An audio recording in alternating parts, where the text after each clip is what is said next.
पौधे के जो तना है और पत्ते हैं उस पर हवा, उसी के ऊपर जो है सूरज की किरणें आए तो अच्छा। लेकिन वो फेंक दिया ऐसे, और जहाँ फेंका गया वहाँ मिट्टी उखड़ी पड़ी हुई थी, उस जगह पर गिरा दिया। बुद्ध ने कहा इसकी जीवनी शक्ति बड़ी प्रबल है, इसको जीना चाहिए। वो 15 दिन के बाद जब लौटे तो देखा वो नीचे जमीन पर गिरे गिरे वहीं फिर हरा भरा है।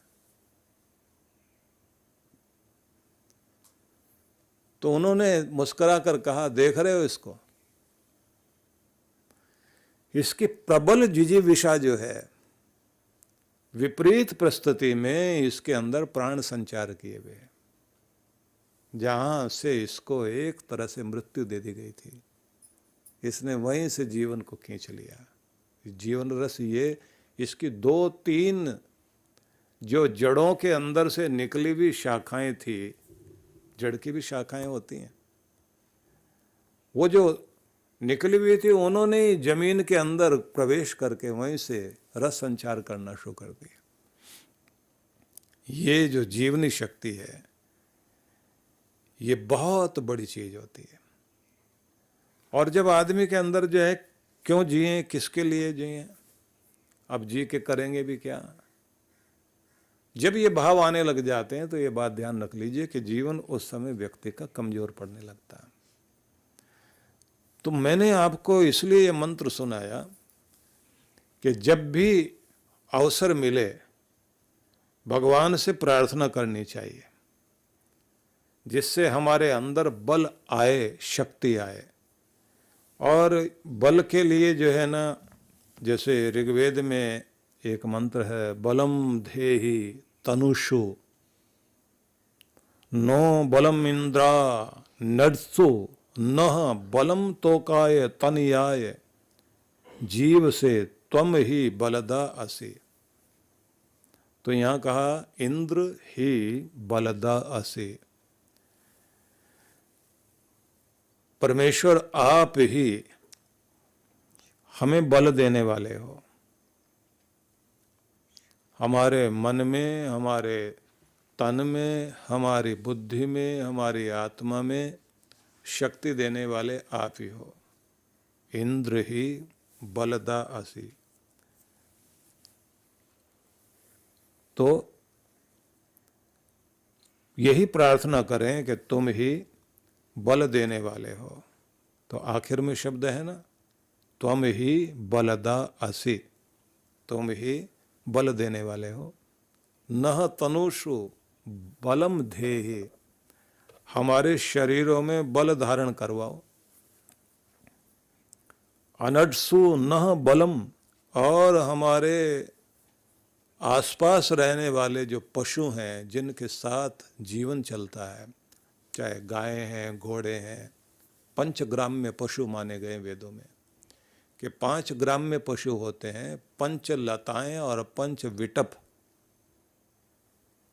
जो आप पुदीना होता है, ये धनिया, हल्दी वगैरह सब उगाते हैं अपने आसपास, ये सब विटप वो हैं जिनको हमें अपने आसपास उगाना चाहिए। फिर पंच वृक्ष हैं जिनमें वट भी है, अश्वत्थ भी है, तो ये पीपल का, बरगद का, और फिर उसी के साथ में पीपली होती है, बरगद वाला एक रूप होता है, ये नीम आदि जितने भी होते हैं, ये जो आपको जीवन देने वाले और ऑक्सीजन देने वाले पौधे हैं, पेड़ हैं, इनको, और 5 फलदार वृक्ष माने गए हैं, उनको माना गया है कि ये भी आपके आसपास होने चाहिए। 5 लताएं मानी गई हैं कि 5 लताएं आपके पास होने चाहिए। और फिर 5 लोग मिल करके यजन करें, पंच जना मम होत्रम जुषध्वम। पंच लोग जो है, पंच लोग से माना गया समाज का सभी वर्ग, मम होत्रम जुषध्वम, मेरे हवन को करने वाले बने, महान कार्यों को सारे लोग मिल करके करने वाले बने। और मिलकर करने के लिए जो कहा गया, संगच्छध्वम संवदध्वम संवो मनांसि जानताम, ये ऋग्वेद का अंतिम सूक्त है, 10वें मंडल का जो सूक्त है ना, वो आप पढ़ें, उसको बोलते हैं संगठन सूक्त। उसमें बहुत सारे मंत्र हैं। वहाँ पर कहा गया संगच्छध्वम संवदध्वम संवो मनांसि जानताम देवा भागम यथा पूर्वे संजानाना उपासते। संगच्छध्वम, तुम्हारी चाल, तुम्हारी विचारधारा, तुम्हारे मन एक से हों, जैसे पूर्व के महान लोगों ने मिलकर उन्नति की, तुम भी मानव हित के कार्यों के लिए एकजुट हो जाओ। अब एक एक शब्द का अर्थ देखिए। संगच्छध्वम, मिलकर चलो। संवदध्वम, मिलकर बोलो, मतलब एक वाणी हो, एक दिशा में मिलकर चलो। संवो मनांसि जानताम, और तुम्हारे सबके मन एक हों, विचारधारा एक हो जाए, एक निर्णय पर पहुंचकर एक दिशा में एक वाणी होकर चलना सीखो। देवा भागम यथा पूर्वे, जैसे पूर्व के देव लोगों ने, उत्तम लोगों ने अपना मार्ग अपनाया, महान कार्य किए, ऐसे तुम भी संजानाना उपासते, महान कार्यों के लिए तुम भी उपासना करो, मतलब उसके निकट पहुँचो जो तुम्हारे जीवन का महान लक्ष्य हो। और आगे तो मंत्र बहुत प्यारे प्यारे मंत्र हैं, जिसमें कहा गया है कि तुम्हारा भोजन का स्थान एक हो, पानी का स्थान एक हो, तुम अपने बड़ों का मिलकर सम्मान कर सको, तुम्हारे लक्ष्य एक हों। इतने अच्छे मंत्र हैं, उनका घर परिवारों में बैठ करके पाठ होना चाहिए। कल ही मेरे पास में एक बहुत अच्छे व्यक्ति हैं, बहुत ऊंचे पद पर रहे हैं, उनका फ़ोन आया जिसमें उन्होंने कहा कि ये मंत्र तो हमारे वो होने चाहिए जिनकी एक पुस्तिका बननी चाहिए, और हमारी नई पीढ़ी को पाठ करने से लेकर इनकी व्याख्या पढ़ने का मौका मिलना चाहिए, जिससे कि उन्हें समझ में आए कि हमारी वैदिक विचारधारा क्या थी, वेदों में हमारे क्या है। तो इसलिए मैंने आपसे कहा कि हमें मिलकर चलना, उठना, बैठना और जीना आना चाहिए। वेदों में बहुत सारे मंत्र हैं। उत्क्राम महते सौभागाय, महान सौभाग्य के लिए उठ खड़े हो।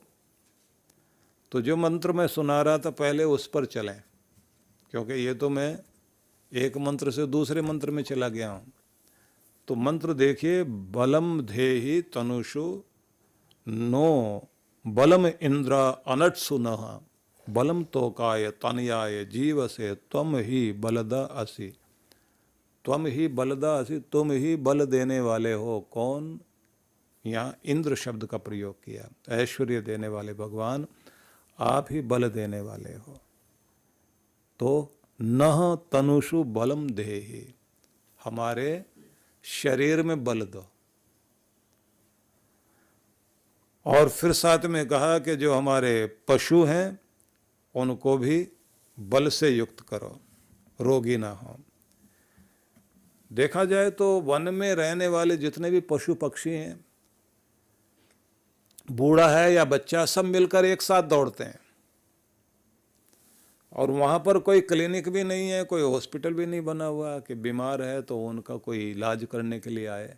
बस इतनी बात है कि उनको भगवान ने ऐसा गुण दे रखा है कि वे सब के सब जो है, जब देखते हैं कि अब शरीर ठीक नहीं है तो खाना पीना छोड़ देंगे। आंतों में कुछ गड़बड़ है, क्योंकि व्यक्ति की आंतें ही से गड़बड़ शुरू होती है।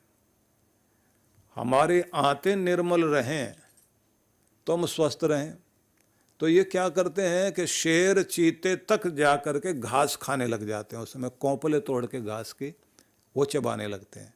कुत्ते बिल्ली तक को आप देखिए, वो भी जो है घास की कोंपले उस समय चबाते हैं। खासतौर से दूर्वा दल जो होता है, दूब घास, उसकी कोंपलें चबा करके अंदर निगलते हैं कि जिससे उनकी आंतें साफ हो जाएं। जो ये कहते हैं ना, पेट नरम पाँव गर्म सिर ठंडा, ये सफलता स्वास्थ्य के लिए जरूरी है। पेट नरम रहना चाहिए, पाँव गर्म रहें, गर्म से मतलब है दौड़ते भागते रहें।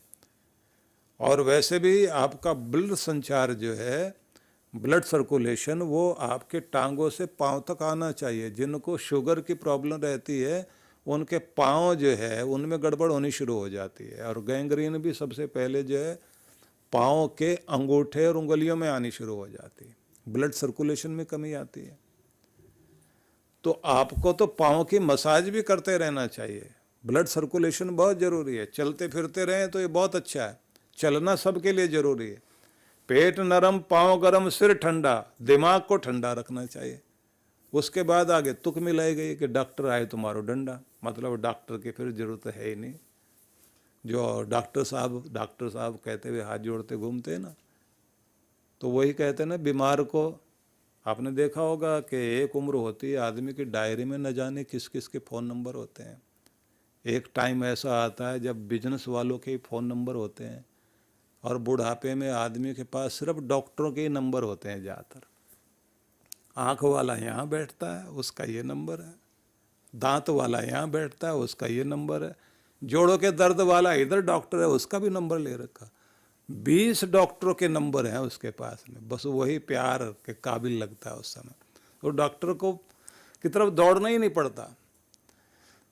इसलिए आप जंगल में दौड़ते हुए देखेंगे पशु पक्षियों को, सारे मिलकर एक जैसे दौड़ते हैं और आनंद लेते हैं और अपने पेट का ध्यान रखते हैं। और एक कमाल की बात यह कि जानवर को, किसी को भी आप देखेंगे जब वो बैठे रहते हैं तो उसके बाद में उठते टाइम में एक आसन जरूर करते हैं। वो कभी कुत्ते को देखिए आप, वो जहाँ बैठा हुआ है तो उस जगह से उठने के बाद में फिर जो है वो आसन करता है। पहले तो पाँव आगे वाले पंजे जो आगे की तरफ ले जाएगा, धड़ को पीछे की तरफ खींचेगा, फिर पीछे वाला धड़ जो है आगे की तरफ ले जा कर के खींचेगा।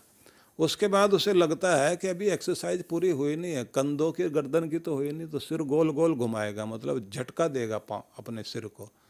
उसके बाद कहता है चलो अब दौड़ते हैं, काम पे लगते हैं। उसके बाद काम पे लगता है। और कि छोड़ दीजिए, आपका छोटा सा बच्चा जो है जो दूध पीता है, वो भी जो पलने में लेटा हुआ है, अब वो कहीं दौड़ तो सकता नहीं, जा तो सकता नहीं, तो अपने पाँव से साइकिलिंग करता है, ऐसे ऐसे पाँव चला रहा होता है। उसको किसने सिखा दिया? ये बड़े होके तो सब भूल जाते हैं, बचपन में तो जो है भगवान ने सबको याद करा रखा।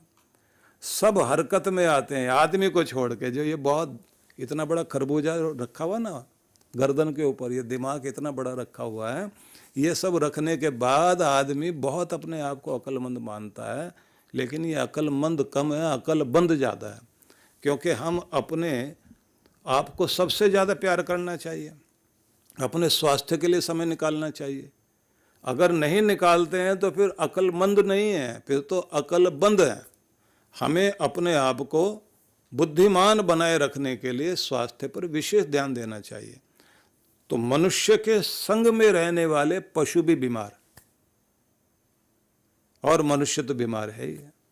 लेकिन जो मनुष्य से अलग रहने वाले, जंगलों में रहने वाले जीव जंतु न बीमार रहते न परेशान, सारे उसी मस्ती से दौड़ रहे हैं, प्रकृति के बीच में रहते हैं, दौड़ लगाते हैं। तो यहाँ प्रार्थना की गई है कि भगवान हमारे पशुओं में भी बल देना, वो भी ठीक रहें। और बलम तोकाय तनयाय च, तो ये भी एक शब्द ध्यान देने योग्य है। जीव से तोकाय तनयाय बलम, हमारे जीवन के लिए, हमारे बालक के लिए और कुमार अवस्था वालों के लिए बल धारण कराइए, वो सब बलिष्ठ रहे। मतलब छोटे बच्चों से लेकर के और कुमार अवस्था वाले, ये सब बलशाली रहे। जवानी में तो बल वैसे ही दिखाई देने लग जाता है। तो आपका स्ट्रक्चर जब स्ट्रांग हो रहा हो, वहीं से पता लगता है कि पूरे जीवन में आप किस तरह के शरीर वाले बनेंगे। शुरुआत से ही पौष्टिक भोजन, ठीक व्यायाम, खुश रहने की आदत यदि है तो बहुत अच्छा है। तो ये प्रार्थना करना और साथ में अपने शरीर को स्वस्थ रखना। अब एक मंत्र और देखिए जो मैं आपको सुना रहा हूँ। वो एकदम अलग है इन सब से। यहाँ तो पहले जो हमने मंत्र पढ़ा था उसमें कहा कि अगर मैं गिर जाऊँ फिर से मुझे उठने की शक्ति देना और मेरी जीवनी शक्ति को भगवान बनाए रखना। तो उसके बाद अगला मंत्र हमने सुना जिसमें कहा कि मेरे तन में भी बल देना, मेरे आसपास रहने वाले जीव जंतु भी बलशाली हों, छोटे बच्चों में भी बल हो, कुमार अवस्था वाले भी जो हैं उनको भी बल देना। बल देने वाला भगवान तो ही है, मुझे वो समझ दे, मैं बलिष्ठ रह सकूं। अब एकदम उल्टा मंत्र सुनाता हूं आपको। इससे अलग तरह का एक मंत्र है जिसमें कहा अपाम मध्य तस्थिवांस तृष्णा विद जरितारम मृडय क्षत्र मृडय। अब ये मंत्र है जिसमें भक्त कहता है अपाम मध्य तस्थिवांस, मैं जल धाराओं के बीच में खड़ा हुआ हूं, सुख सागर के मध्य खड़ा हुआ हूं, तृष्णा विद जरितारम, फिर भी प्यास से तृष्णा से जला जा रहा हूं। मृड सुक्षत्र मृडय, सबके रक्षक भगवान, सुख देने वाले भगवान, मृडय तो मुझे सुखी कर। अब ये बड़ा रहस्यात्मक संदेश है। कहा कि सारी दुनिया में सब और सुख के साधन है, फिर भी ये क्या बात है कि मैं तृष्णा से जला जा रहा हूँ। वो कौन सी प्यास है जो मुझे भटका रही है? इस भरी दुनिया में मैं क्या चीज़ ढूंढता घूमता हूँ कि मेरे मन में शांति नहीं है, मेरे अंदर चैन ही नहीं है, मेरी मुस्कुराहट खो गई, जो तुझसे लेकर आया था वो मैं खो बैठा हूँ। तुझसे ही प्रार्थना करता हूँ भगवान, मेरी मुस्कुराहट को फिर लौटा। सब कुछ होते हुए भी मैं खुश क्यों नहीं हूँ? कमाल का मंत्र है। और इतने सारे प्यारे प्यारे मंत्र हैं। देखिए, आप कहेंगे कि इसी तरह की बातें होंगी, नई निर्देश और भी हैं। जैसे महिलाओं के लिए कहा आधा पश्चिम, नीचे देखकर चलो, मोपुरी, ऊपर की तरफ नहीं, संतरा पादको हर, तुम्हारी चाल बहुत सोच समझकर सही गति से चलना चाहिए। माते क्लस पल को दृशन, तुम्हारे शरीर के नीचे वाले भाग अंग जो है वो ढके रहने चाहिए, दिखाई नहीं दे, इस तरह से रहो। स्त्री ही ब्रह्मा बभूविथ, तुम ब्रह्मा हो, स्त्री निर्मात्री हो समाज की भी, और तुम्हारे द्वारा ही ये दुनिया चल रही है, तुम्हारा स्थान बहुत ऊंचा है। अब ये भी तो संदेश है। तो इससे पता लगता है कि वेद कोई एक ही तरह की चीजें कह रहे हैं हमें, ऐसे नहीं है। भगवती श्रुति अद्भुत है। मैंने ये मंत्र इसलिए आपको सुना दिया, आपको ये सारी और चीजें सुनने के बाद लग रहा होगा नहीं वेदों में तो ऐसे प्रार्थना ही है और तो कुछ होगा नहीं। इससे आपको पता लग रहा है ना, महिलाओं को कैसे रहना है, पुरुषों को कैसे रहना है, समाज में कैसे रहना है। एक और मंत्र सुनाता हूँ महिलाओं के लिए, है अघोर चक्षु अपतिग्नेदि शिवा पशुभ्य सुमना सुवर्चा। तुम्हारी दृष्टि घोर नहीं होनी चाहिए, कुटिल नहीं होनी चाहिए। अघोर चक्षु अपतिग्नेदि, और पति की को मारने वाली मत बनो, मतलब उसकी उम्र बढ़ाओ। शिवा पशुभ्य, घर के जो बच्चे वगैरह हैं सब के लिए कल्याणकारिणी बन जाओ। अघोर चक्षु अपतिग्नेदि शिवा पशुभ्य सुमना सुवर्चा, तुम्हारा मन जो है सुमन हो, उत्तम विचार वाला, सुवर्चा, और वर्चस्विनी भी बनो। अगर गलत चीज़ें घर में पल रही हों तो उस समय शेरनी बन जाओ और ठीक करके छोड़ो। तो कभी कभी महिलाएं चंडी वाला रूप धारण करती हैं ना, तो उस समय खड़ी हो जाए तो फिर किसी की हिम्मत नहीं है कि घर के अंदर गलत चीज़ें पनपें। ये सारे मंत्र हैं। तो वेद को आप पढ़ना शुरू करेंगे तो आपको बहुत आनंद आएगा, बहुत अच्छी चीज़ें हैं। लेकिन बात वही है कि ग्रंथ भी, साज भी, घोड़ा भी वैसा ही हो जाता है जैसा उसको चलाने वाला होता है। बजाने वाले के पास साज हो तो वो क्या क्या निकालेगा उसमें से, लोग कहेंगे कमाल है।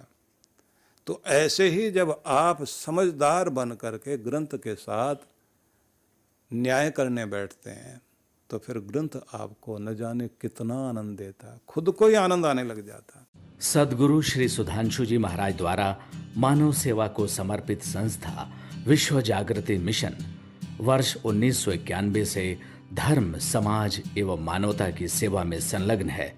यह संस्था 90 मंडलों, सेवा केंद्रों के माध्यम से न केवल भारत अपितु देश के बाहर अनेक देशों में सेवा के कार्य कर रही है।